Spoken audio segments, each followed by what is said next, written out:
Hello and welcome to another episode of Let's Get Real podcast. My name is Ned. And Lisa.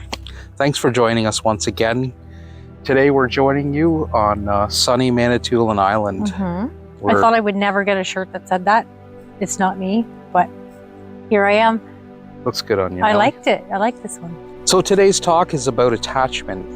And I think it's a topic that I think a lot of people can relate to, even if you don't really know much about the attachment.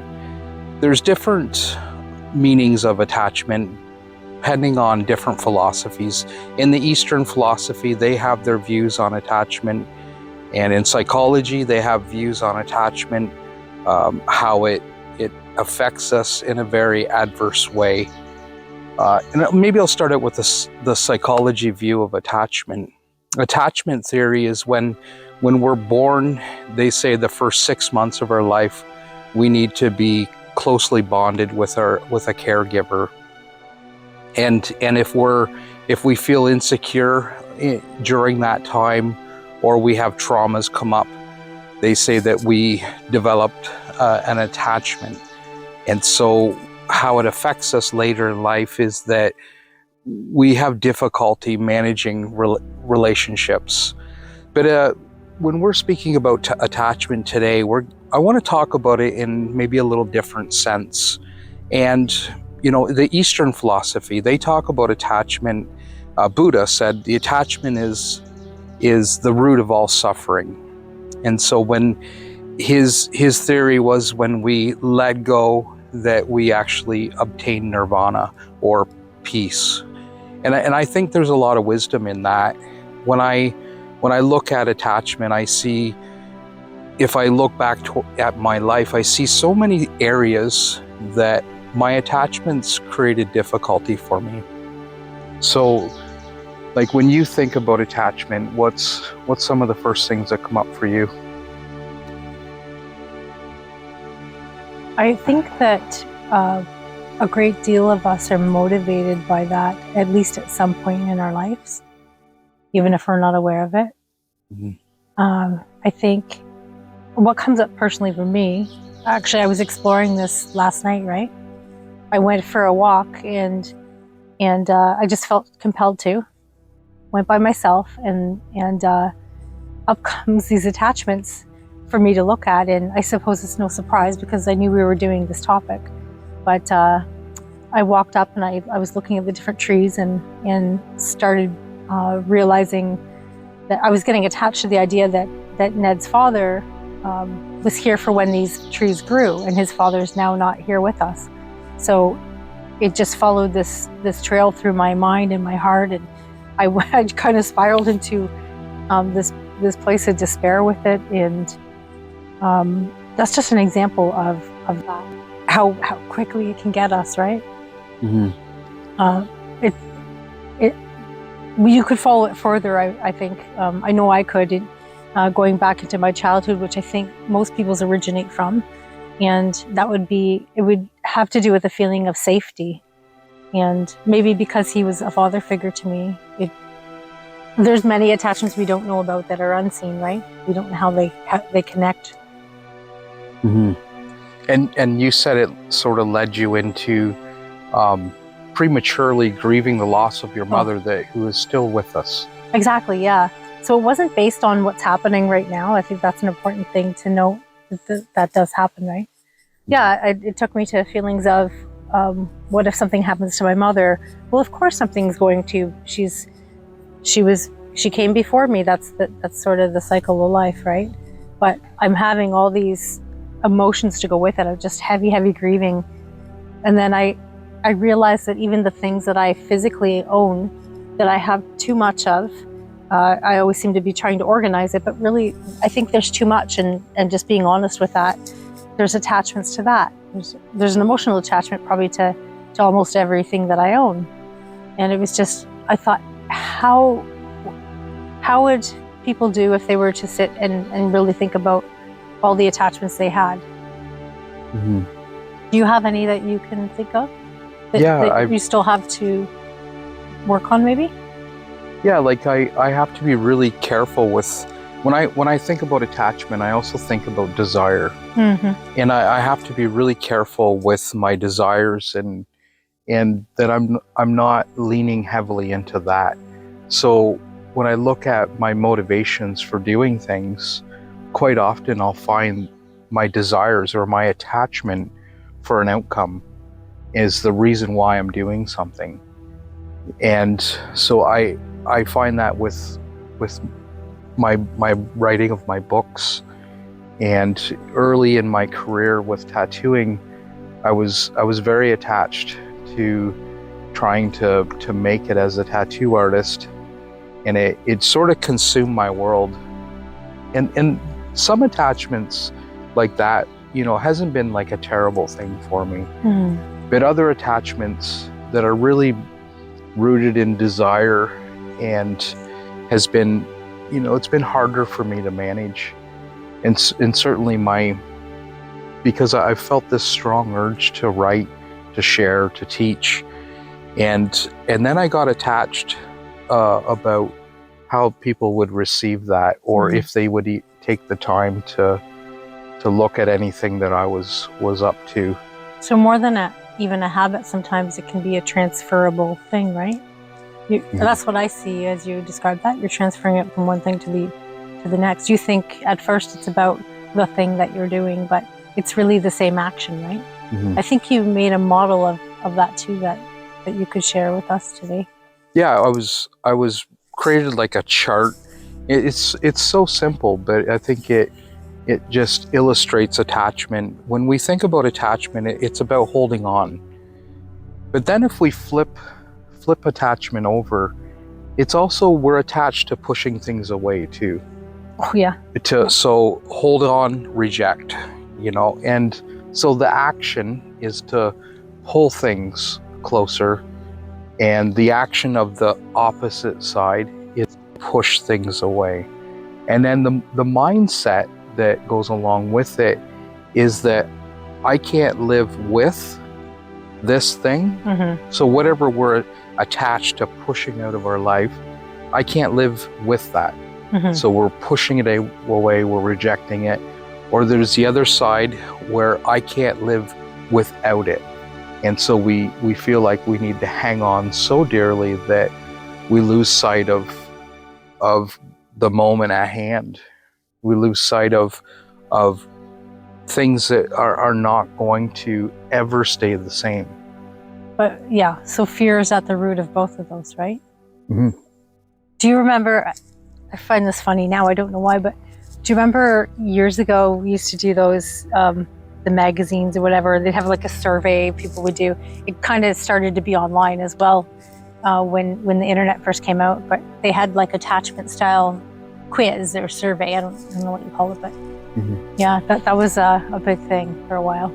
It reminds me when you're talking about the sort of the push and pull of it, it reminds me of a couple of the attachment styles, but it was almost like normalized when they would do these funny magazine things. So when I think about attachment, and a lot of the attachments I've had, they're rooted in desire, but there's also a lot of fear that surrounded my attachments. And one thing that I've really practiced in my life has been moving away from fears. Yes, because I see things that move me into fear. If I'm afraid of an outcome of something, or I'm afraid about things, I realize that I've moved into my desires too heavily. I don't normally refer to them as attachments, but they really are. Like it's an attachment that I'm having if I start to move in my fears about things. And there's logical fears and there's illogical fears. And of course, you know, logical fears are beneficial to being safe. But for the most part, most of my fears and my attachments that become fears were illogical in nature. And never come true, right? And never, usually. A lot of it doesn't come true. A lot of times it's actually handed down it's conditioning. It's handed down from our parents. Or, well, it doesn't have to be our parents, but it can be anyone in the family, even like longtime friends.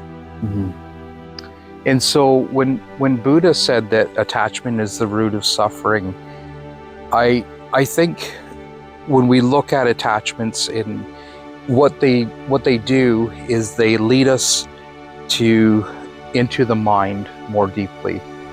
And so, like, my attachments have been there's a mental position Right. that's wrapped around this thing that I want or what I desire, Leaving no room for anything else, right? mm-hmm. And what I've experienced is that the more I become, the less desires that I have, I leave more space for the presence of the moment to arise.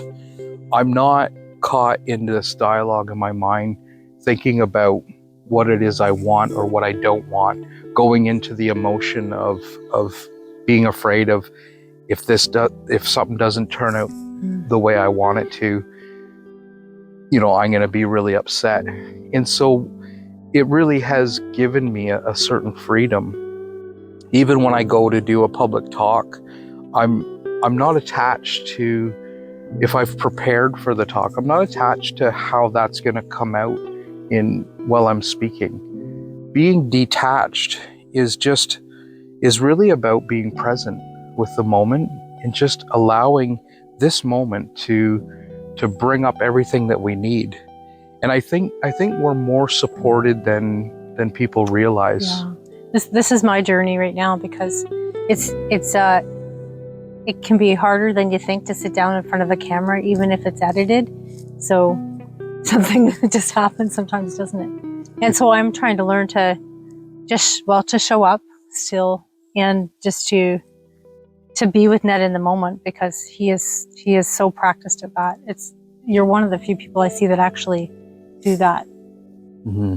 Just let that flow and not be attached to how it looks, how we look. So what I would encourage people watching this video to do is take a look at what do you feel you couldn't live without? And make a list of all the things that you think that you couldn't live without. And then make another list of all the things that you can't live with. And so look at those two lists and interesting. And then take an evaluation of all the things that are on those lists. Why can't you live with that? Why can't you live without something? And trace it back. And what is the root cause of that? And I think that will provide a lot of information for people to kind of dig into what we're attached to. Because our attachments really hold us back. Mm-hmm. The more I've detached from needing certain outcomes to happen in my life, like I was just saying, the more present I've become. Life unfolds at the pace of perfection. Mm-hmm. This is a quote I've said many times. Life unfolds at the pace of perfection. When I needed to control everything in life, and I was attached to everything, I was struggling. There was a constant struggle. Life, it never provides things the way that we think it's going to happen. You're kind of spinning in your own unhealed stuff is all you're doing, right? Mm-hmm. Again, when I look at attachment, I think a lot of it is about control. There's a certain amount of words that we can attach to attachment. There's desire and fear. There's control, and all these words. Like, none of that feels good to me. No, none of that makes me feel liberated or free. It's a constriction. Mm-hmm. So attachments lead us into constriction. And anytime we're coming from that place, our life will reflect that as well. I recently I saw somewhere or read somewhere something that really resonated with me, and it was that our attachments are they're places that we haven't loved ourselves enough or haven't looked at all, perhaps. And once we see them, we allow them to be there and see them, we actually don't have the need for that attachment anymore. And I think if we were to sit and do the exercise that you're talking about, writing down what we can live with and what we can't live without, that will start to become apparent. They might be things that we've never looked at before, so it might not just be things that we haven't loved in ourselves enough, but we just haven't looked at before. Do you think it's places where we haven't loved ourselves enough, or is it our attachments are places that we haven't been loved enough? Well, I say that because we need to love ourselves where we haven't been loved before. So I think that goes hand in hand, and I think that's a great point. When you look at the things that you're attached to, they may be places in your life where you didn't get what you needed. And so I've noticed that in myself. There's been times, like if you and I are struggling, where I'm getting upset or you're getting upset, I know that a lot of times my upset is not feeling heard. That's one of your things. Yeah, so it's like an attachment. If I think that you're not hearing me, or you're not listening, or you don't care about what I'm saying, then I may get really upset. So that for me would be one of my attachments. The need to be heard, and I can take that back to different areas of my life. Yeah. And one of them, like, is there anything you want to respond to there? No, it just reminded me that we can trigger each other too, and just bring out each other's old stuck energy, right? Like you can just keep going on it if you don't recognize what's happening. Yeah. And I think for me, that attachment was when I had employees. Like I had really great employees, and they're wonderful people. But there was times when I said that, this is what I want in my business. And then the person would just do whatever they wanted anyways. And I'd come back and I'd say, this is what I expect, and it hasn't been happening. Why? How come? Can you give me a good reason?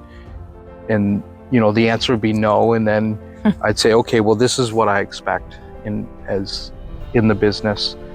And then they still wouldn't do it. And then I remember getting so frustrated. Yeah. The one time where I'm yelling at my employee, and the person said, so I have no good answer for you. And it's just like, I felt like I was just totally ignored. When truth doesn't even work. So like that became a thing for me over the years with having employees, and where you just don't feel like it's your operation, but it's like you don't have say. It's like you're only a 1/5 of the equation or something. That's the external that we were talking about, trying to control the external, right? And my conclusion now is that, you just can't make people do anything. Yeah. You can't, if you got employees, I think we have to win their respect, and, find people that are pointing in the same direction as you. When you look back at it, when you look back after, there's really no blame. They were just part of your learning, part of your path to get to this. Yeah. And I was attached to having things go the way I wanted them to go in my business. But again, some of those attachments were not leaving people the freedom to do what they wanted to do. And it wasn't, some of the attachments I had wasn't overly important, to press on my employees. And like I say, I had some really great employees in my business. And and great times with each of them, I think, really. Yeah, I have a lot of fond memories. We're just talking about this subject in particular, but. So again, I challenge you to look at what are your attachments, or look at both sides of your attachment, what you can't live with, what you can't live without, and spend a week just putting yourself on notice. Notice that when say you're in a lineup at the grocery store, if you're attached to the idea of getting through faster, You're in a traffic jam. You're attached to getting out of the traffic jam faster. And use this as a trigger to start becoming more present. Become more present and allow life to unfold as it is. Try not to, maybe for a week, try not to control anything. And I know it's not practical in every aspect of life where we can't. There are things that we need to control in our lives, but there's so little things. There's very few things that I feel like I have to control at this stage of my life. And by giving up that control, I've allowed myself to become a lot more peaceful. My last book I wrote, or second last book, was about the topic of peace. And in nowhere in that book did I write about it's good to be attached to everything. So I think it's so important to learn how to let go and let things just be, and for us to just be in this moment. Allow what is.